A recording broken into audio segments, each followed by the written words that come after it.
Fala, Luca, tudo bem com você, cara? Vou aproveitar para gravar esse vídeo aqui para falar sobre Ibovespa, sobre essa mega queda do mês de agosto, algo que faz parte aí do cenário de algumas pessoas, mas não de boa parte que deu entrevista na Faria Lima entre julho e agosto, né? A pessoa estava bem otimista, tá? Mas nesse momento há uma retração e você me pergunta até onde o Ibovespa pode ir. Então eu vou aproveitar para gravar esse vídeo para você aqui com 3, entre aspas, slides, 4 slides, né? O primeiro dele vai ser o contexto do Ibovespa Cash, o à vista, que a gente não trada, né? O Ibov, Lula 1 a Lula 3, tá? Depois a gente vai para o Ibovespa ainda, tá? Não o Indifut, né? Não o índice futuro, o Ibovespa. 2008 a 2023, dá para falar bastante aqui sobre ciclo econômico, cenário, e aí eu já entrego para você aqui nesse gráfico onde eu acho que é a primeira parada, tá? E aí a gente vai ficar entre dois cenários específicos e vamos terminar aqui com o Ibovespa 2008 a 2023,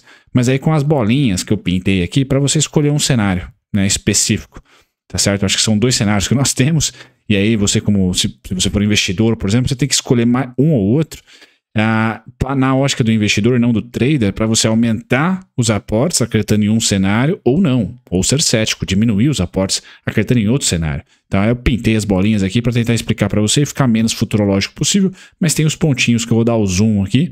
E aí sim, eu termino com o contrato, o índice futuro, tá? Com os meus pontinhos aqui que eu passo o relatório, o guia, etc.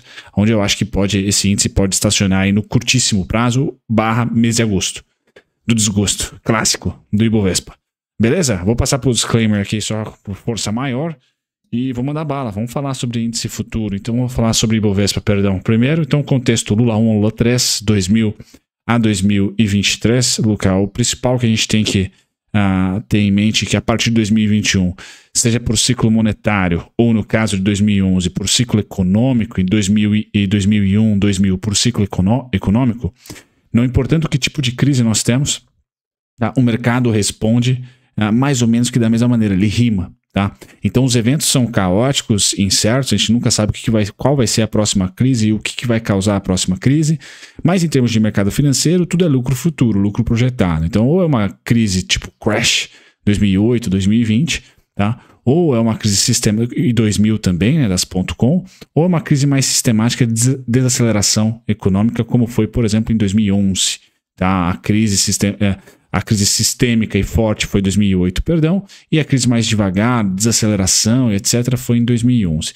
Como que o mercado responde a todos esses tipos de percalços econômicos, vamos assim dizer? Tá? Muitas vezes pula para o social e até recentemente para o sanitário, né?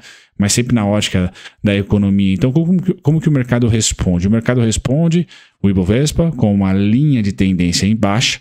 Tá? Então, quero que você tenha atenção aqui na linha de tendência de baixa, 2010 a 2016, linha de tendência de baixa, 1900 e bolinha, 2000 aqui acho até 2004, tá? 2004 exatamente, e linha de tendência de baixa atual. Beleza, então nós estamos em um momento de não expansão de preço de minério, de preço de petróleo, por exemplo. Não, as commodities sempre respondem para cima quando temos crescimento econômico. Tá? Aconteceu isso de 2000 a 2021. 2021 o minério parou, 2022 o petróleo parou. Tá? Mas nós já tínhamos o mundo já começando a apertar um pouquinho as condições financeiras se comparado a 2020 para salvar da pandemia e principalmente a 2021. Tá? A inflação acabou sendo o principal pepino do mundo. Então para essa crise, mas eu quero colocar esse gráfico de Lula 1 a Lula 3 para expor para você que as duas últimas grandes crises nós respondemos, ou seja, como que os investidores, os agentes de mercado respondem, rima. Tá? O evento que causou a rima é que é caótico pra caramba, a gente nunca vai saber qual que vai ser o próximo pepino que a gente vai enfrentar. Tá? Então, para esse gráfico aqui, eu só quero ilustrar para você, tá, que Lula 1 a Lula 3, o mercado respondeu de maneira que rimou. Tá? Tem rima, não é igual. Né? Perceba que no início da década dos anos 2000, por exemplo, foi uma crise muito mais aguda. Tá? Nós tivemos aqui duas grandes linhas paralelas aqui e horizontais em preto, ó, representando níveis mais baixos do Ibovespa. Então nós caímos muito bem. Tá? Nós caímos realmente em número de pontos, porém a crise foi mais curta.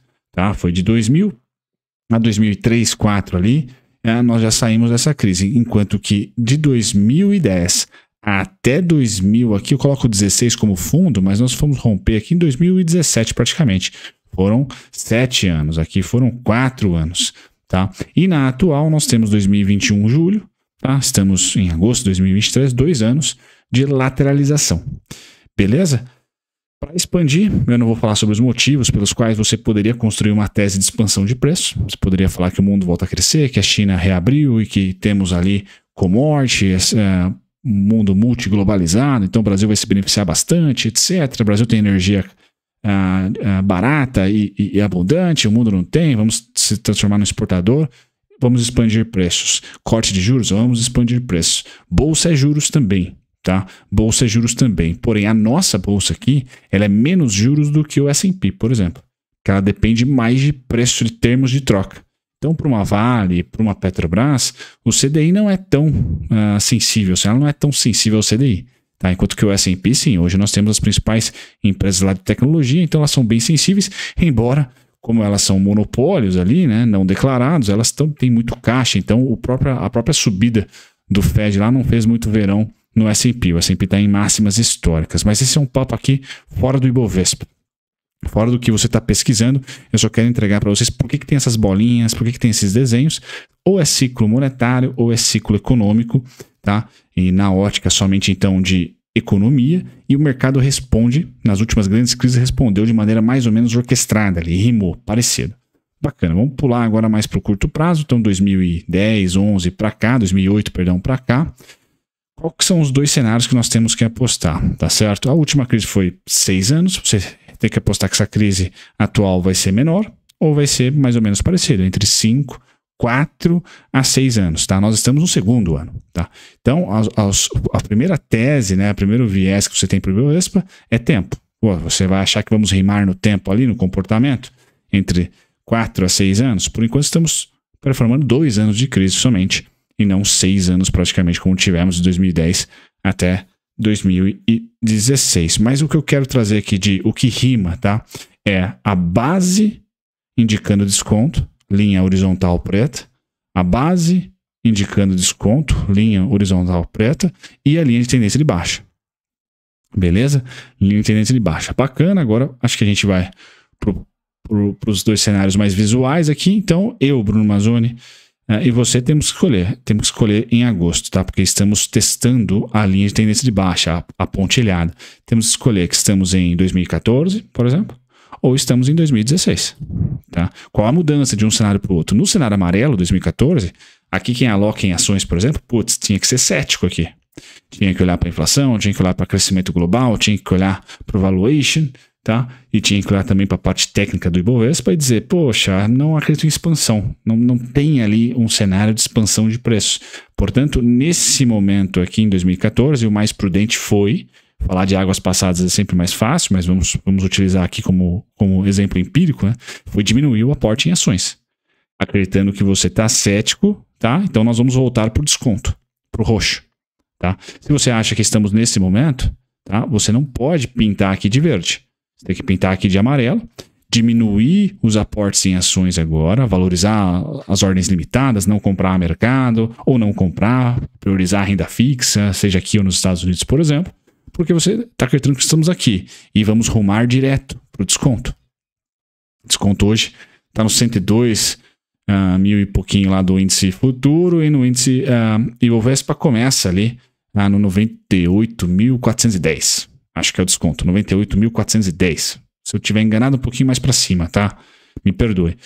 Se você acha que estamos no verde, tá? Ou seja, vamos fazer uma retração e expandir, porque corte da Selic, commodities vão voltar a subir, o minério vai bater a máxima de 2021, o petróleo vai bater, não digo a máxima de 2011, mas vai chegar próximo lá dos 110, 111 dólares, por exemplo, para a gente, né, ter no Ibovespa, como somos comoditizados, um porquê muito grande para romper a máxima de 2021, que tinha minério a 200 e lá vai fumaça, e petróleo a 100 e lá vai fumaça.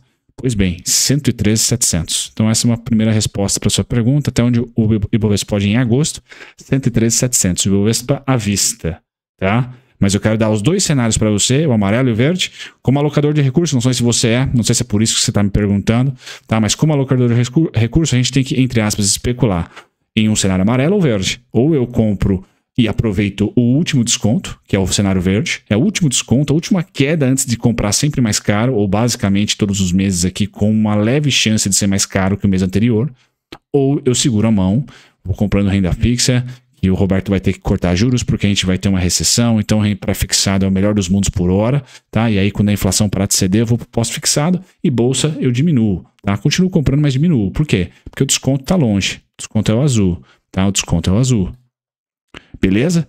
Então, os dois cenários para você e o ponto, né? Acho que 98.400, descontão, 113.700, você acredita que estamos em expansão, tá? Aí do 113.700, vamos para 125.360, depois 128.995 e por fim 144.237. Esse é o processo de expansão, tá? Que tem ali uma validade igual 2018, 17 aqui, tá? Porque quando estamos em expansão é para cima mesmo, tá? Não tem por que ficar caçando topo. E no índice futuro, aonde que ele pode parar em agosto, tá? Ele rompendo os 116 mil, tá? Eu tenho aqui os 114.790 como uma primeira paradinha, tá? E principalmente índice futuro vai estar aqui no 113.210, 112.695, 112.175, tá?